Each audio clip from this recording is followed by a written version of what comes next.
Dr. Preeti Srivastava. Welcome you all in my YouTube channel biology squad. आपका हार्दिक स्वागत है biology squad में। हमने आपसे कहा है कि सिर्फ किताबों में बायोलॉजी हम नहीं पढ़ सकते। बात करते हैं, जब हम घूम रहे थे गांव में तो हमने सरसों का खेत देखा और बहुत ही सुंदर प्राकृतिक नज़ारा होता है। अगर आप कभी भी गुजरेंगे तो आपको बहुत अच्छा लगेगा, आपका मन दौड़ के हो जाएगा कि इस तरह से जा करके उसमें तस्वीर लें सरसों के फूल के बीच में। तो आज हम इसी टॉपिक पर बात करेंगे। आपको बायोलॉजिकल पॉइंट ऑफ व्यू से भी बताएंगे कि कैसा फैमिली है, इसमें फ्लावर्स कैसे होते हैं, इसके फ्रूट्स कैसे होते हैं, क्या है इसका इम्पोर्टेंस, इसमें एस्टिवेशन कैसा होता है, और साथ ही हम आपको इसके इंग्रेडिएंट्स के बारे में भी बताएंगे, इसके फूड वैल्यू के बारे में भी बताएंगे, कितना इम्पोर्टेंट है सरसों हमारे लिए। तो आइए आज की वीडियो में ले चलते हैं, मेरे साथ आप इस खेत में चलिए।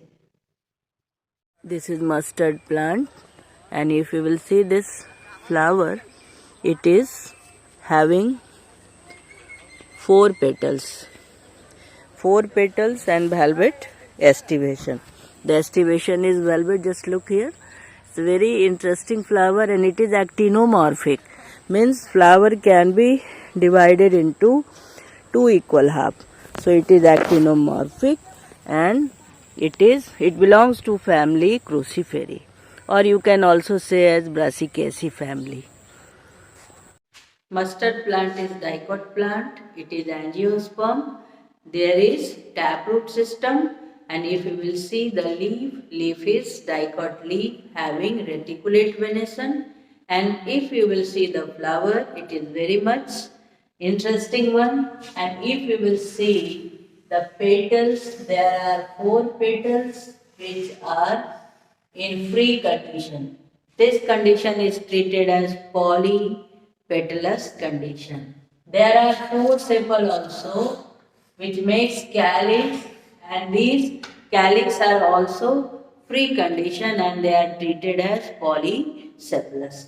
This flower is having 6 stamens. The 4 stamens are longer and 2 stamens are shorter, and it is treated as tetradynamous condition. If you will see the ovary position, it contains female part also, that is gynoecium. It is bisexual flower, and if you will see the position of ovary on the thalamus, then you may find that ovary is superior condition. Ovary is placed on the top, and then there is position of anther or a stamen, then there is position of petals and sepal. So this condition is treated as superior ovary. Now we can also write the floral formula.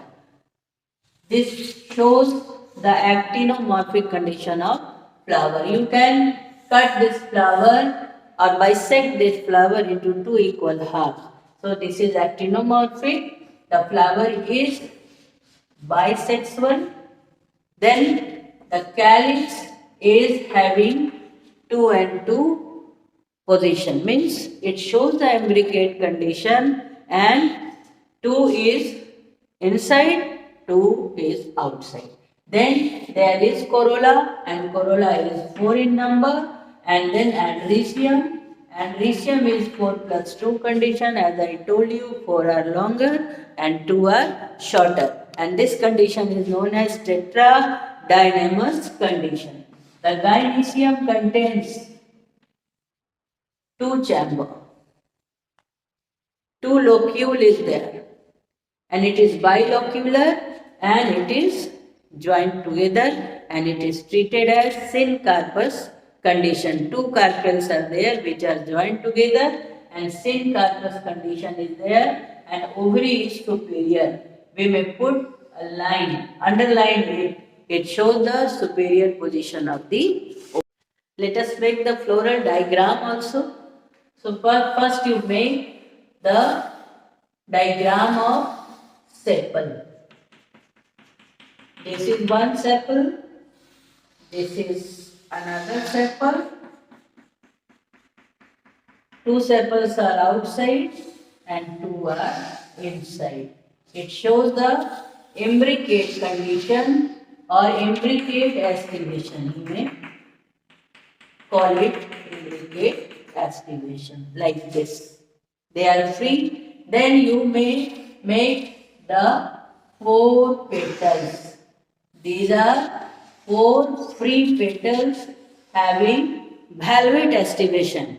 Its aestivation is valvate and it is containing 2 small anther and 4 big anther, or you may say long anther. And then bilocular condition is there. It is bicarpellary, having 2 carpel and superior ovary. ये fruit है mustard का. This is siliqua. इसको siliqua बोलते हैं. और अगर आप किसी को खोल करके देखेंगे इसके फ्रूट को, तब देखेंगे कि इनके जो ओव्यूल हैं वो इनके इनर वॉल से लगे हुए होते हैं. तो ovules are associated with the inner wall of the ovary. और इस प्लासेंटेशन को पैराइटल प्लासेंटेशन कहा जाता है. चलिए अब बात कर लेते हैं इसके बायोलॉजिकल इम्पोर्टेंस की, जो सबको जानना चाहिए. एक बायोलॉजी स्टूडेंट तो इसे पढ़ ही रहा है, लेकिन आप सबको जानना चाहिए. इसकी फैमिली है क्रूसीफेरी, जिसको ब्रासिकेसी भी बोलते हैं. और इसमें मस्टर्ड में बहुत तरह के इंग्रेडिएंट्स पाए जाते हैं. जो भारत में हमारे फील्ड में जो मस्टर्ड होता है, फील्ड मस्टर्ड को हम लोग ब्रासिका कंप्रेस्टिस बोलते हैं. और इसमें एंटीऑक्सीडेंट्स पाया जाता है जो हमें प्रोटेक्ट करता है, डैमेज से रिपेयर में मदद करता है. इसमें बहुत अच्छा सोर्स होता है ग्लूकोसाइनोलेट्स का. ग्लूकोसाइनोलेट्स जो होता है वो एक ग्रुप ऑफ सल्फर होता है जो कंपाउंड बनाता है जितने भी क्रूसीफेरस प्लांट्स होते हैं. और आपको ये जान के बहुत ही आश्चर्य होगा कि फूल गोभी, बंधा गोभी, मूली, शलगम, ये सभी क्रूसीफेरी फैमिली के मेंबर्स हैं. सभी भाई बहन हैं. सरसों, बंधा गोभी, फूल गोभी, मूली, ये सब के सब एक ही फैमिली को बिलोंग करते हैं. जो ग्लूकोसाइनोलेट्स होता है उसको जब हम चबाते हैं या फिर काटते हैं तो एक्टिवेट होता है और हमारे डिफेंस सिस्टम को, इम्यून सिस्टम को एग्रेवेट कर देता है to fight against the diseases. यानी कि ये हम लोगों को डिजीज से बचाता है. बात करते हैं कि आखिर ये जो ग्लूकोसाइनोलेट्स है इनके क्या क्या डेरिवेटिव्स होते हैं. तो आइसोथायोसाइनेट पाया जाता है, जिसके कारण ये हम लोगों को कैंसर सेल्स के ग्रोथ और उसके स्प्रेड से बचाता है. सभी के बॉडी में ऑन्कोजेनिक सेल्स होते हैं, लेकिन उनके ग्रोथ और उसके स्प्रेड को चेक करता है आइसोथायोसाइनेट. इसके बाद इसमें सिनिग्रीन होता है जो एक पंजेंट ऑर्डर देता है. आप जब सरसों खाएंगे तो झांस लगता है बहुत ज़ोर से, सांस भी थोड़ी देर के लिए लगता है कि रुक जाएगी. तो ये जो पंजेंट ऑर्डर है ये सिनिग्रीन के कारण होता है, जो एंटी इन्फ्लामेटरी है, एंटी बैक्टीरियल होता है, एंटी फंगल होता है, एंटी कैंसर होता है, और ये घाव को भरने का भी काम करता है. और जो तीसरा है वो कैरोटीनॉइड्स है, जो हम लोगों को मूली में भी मिलता है कैरोटीनॉइड्स. इसमें ये कैरोटीनॉइड्स जो है आइसोहेमनेटिन के फॉर्म में होता है, कैम्फेरॉल के फॉर्म में होता है. और ये हमें टाइप 2 डायबिटीज़ से बचाता है, हार्ट डिजीज़ से बचाता है और कैंसर से तो बचाता ही है. आपको चलिए हम एक स्टोरी भी बीच में सुनाना चाहेंगे कि एक पौराणिक कथा जुड़ी हुई है सरसों के तेल से, मस्टर्ड ऑयल से, कि जब रावण ने 9 ग्रहों को कैद कर लिया था अपने लंका में, और तब हनुमान जी जब गए थे वहाँ सीता माता को पता लगाने के लिए, तो उन्होंने नवग्रह के सारे देवताओं को छुटकारा दिलाया था.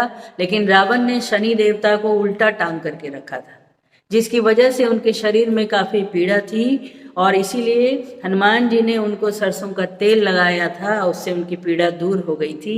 इसीलिए इसे पीड़ा हरी भी बोलते हैं.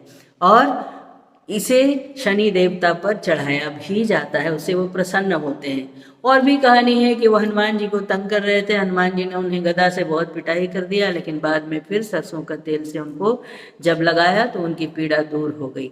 जो भी हो, ये पीड़ाहारी होता है, पेन रिलीवर का काम करता है दर्द में। इसे लोग सुसुम करके हल्का सा ल्यूक वार्म करके सरसों के तेल का मालिश भी करते हैं। ये बहुत बड़ी चीज़ है। अमेरिका में, यूएस में इस पर बैन लगाया गया है क्योंकि इसमें एक एसिड पाया जाता है जिसको यूरिक एसिड बोलते हैं। हालांकि बहुत मिनिमल क्वांटिटी में होता है। जानवरों पर इस पर रिसर्च किया गया था कि उससे जो है कुछ फैट्स बढ़ जाते हैं हार्ट में, लेकिन चूंकि इसकी क्वांटिटी बहुत कम होती है और हम लोग बहुत कम क्वांटिटी में इसका प्रयोग करते हैं, तो ये हमारे लिए मेडिसिन का काम करता है।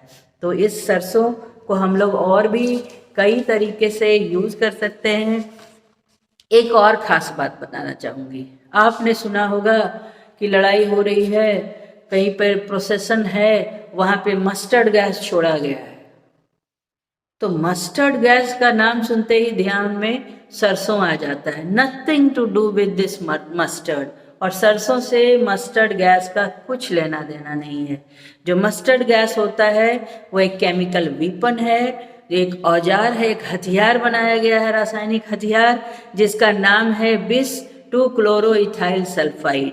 और ये जो है एक ब्लिस्टरिंग काउज करता है, नुचाने लगता है स्किन, नर्व्स, म्यूकस मेम्ब्रेन्स में एलर्जी काउज करने लगता है। और इसकी जो गंध होती है वो बिल्कुल गार्लिक, सरसों की तरह होती है, या प्याज, लहसुन, मूली की तरह बहुत कड़ी स्मेल आती रहती है मस्टर्ड गैस से। इसीलिए इनका ध्यान जो है, लोगों का ध्यान सीधे सीधे मस्टर्ड पर चला जाता है। और इसका नाम भी मस्टर्ड गैस सिर्फ इसके ऑर्डर की वजह से रखा गया है। तो आज के लिए इतना ही। फिर कभी हम फील्ड विजिट करेंगे, कोई अच्छी चीज़ मिलेगी तो ज़रूर हम आपसे शेयर करेंगे। तब तक के लिए आप हमारे इस वीडियो को बहुत अच्छे से देखिए, लाइक कीजिए, सब्सक्राइब कीजिए। आपके लिए हम बहुत फील्ड टूर में जाएंगे और बहुत अच्छी अच्छी वीडियो शेयर करेंगे। रिसर्च की फाइंडिंग है कि अगर आपको बहुत ज़ोर से सर में दर्द हो रहा है तो आप थोड़ा सा सरसों का सीड, सरसों का दाना लेके चबा लीजिए और सुसुम पानी या दूध भी पी सकते हैं। सर का दर्द छूमंतर हो जाएगा।